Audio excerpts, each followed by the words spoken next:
smaller pixels equals better resolution.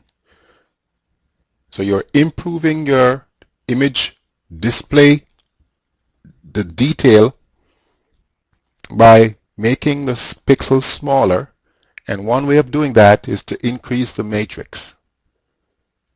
So more rows, more columns in the matrix results in smaller pixels, which results in better image detail. That's the important relationship. The next consideration is the relationship between the field of view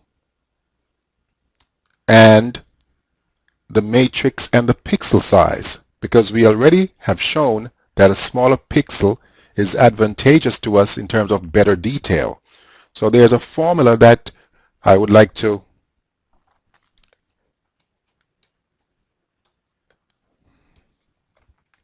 put up right at this moment. Your pixel size is equal to the field of view divided by your matrix. Now, when we say matrix in this particular formula, we are specifically talking about one of the two numbers.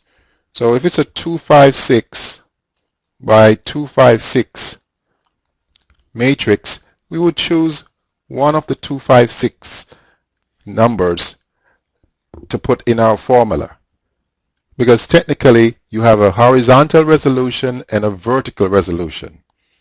Sometimes the numbers are not equal. Sometimes you have a 256 by 192 matrix, but we're going to try and keep it simple, so we're going to keep the two numbers the same, but choose one number whenever you're doing pixel size calculations using this particular formula.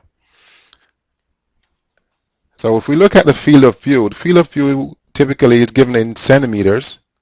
So if we use 25 centimeters as our field of view,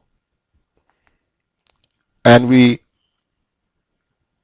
use a typical 256 by 256 matrix, then the pixel size would be equal to 25 divided by 256, and your answer would be in centimeters.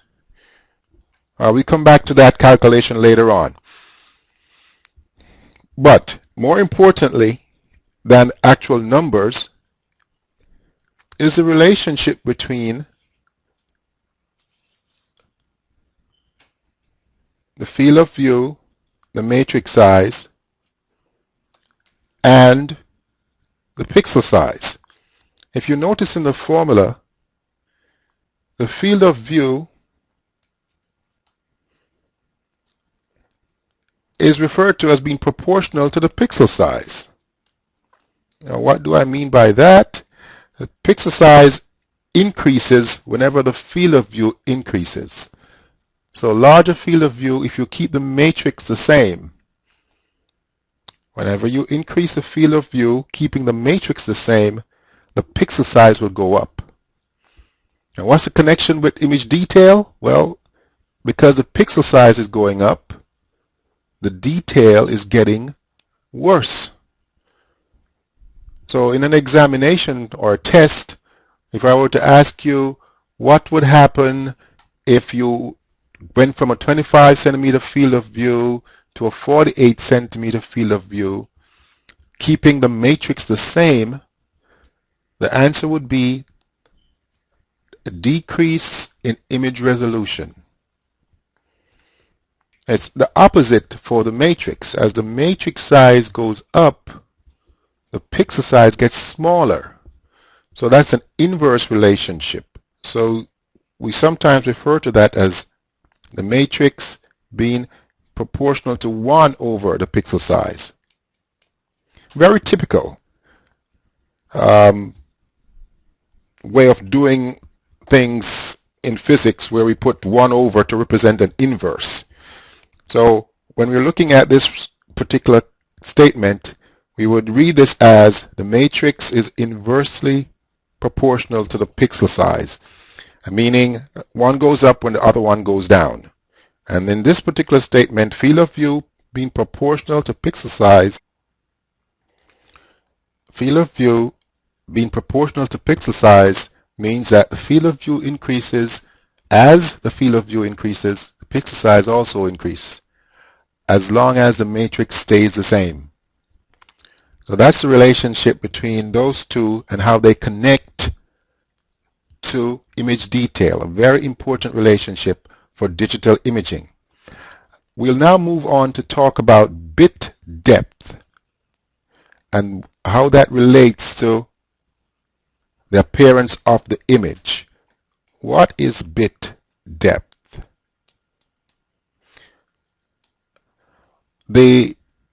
Each pixel will only be able to display one particular shade of gray or black and white. When we say grayscale, we are really referring to all the shades of gray between black and white, including black and white. So each pixel will only be able to display one particular shade at any given time. Now,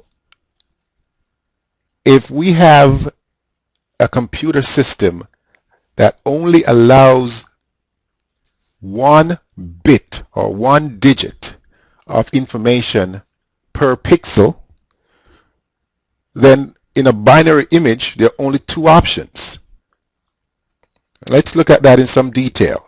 If you can only choose one number to represent the picture, the shade of gray, then in a binary system you can either choose 0 or 1.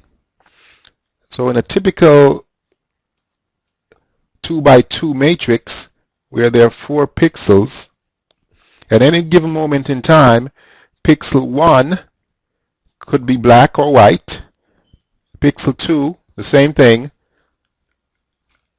So each pixel can only have one of two options, because the system only allows one bit of information to be used at any given time.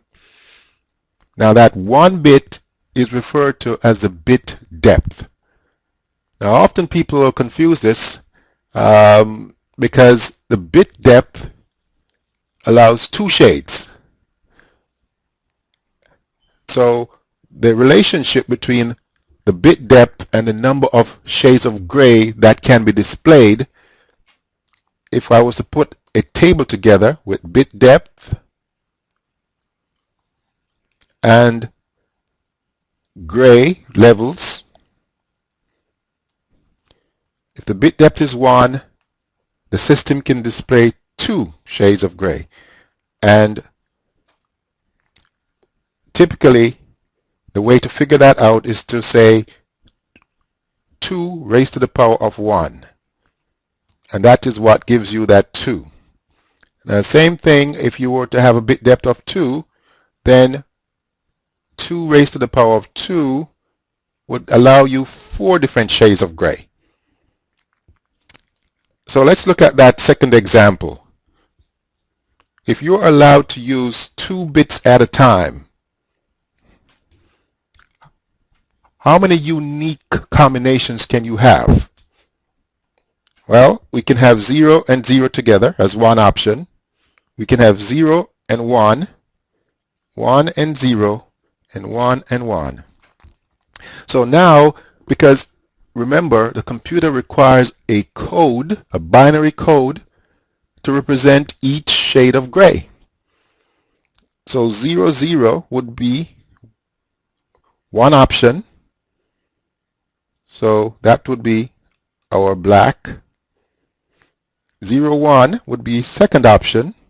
That would be our dark gray. 1, 0 would be third option, and that would be our light gray. And 1, 1 would be our fourth option, and that would represent our white. So this particular image, because it has a bit depth of 2, will be able to display 4 different shades of gray, because each shade now has its own unique code. And that is what you get by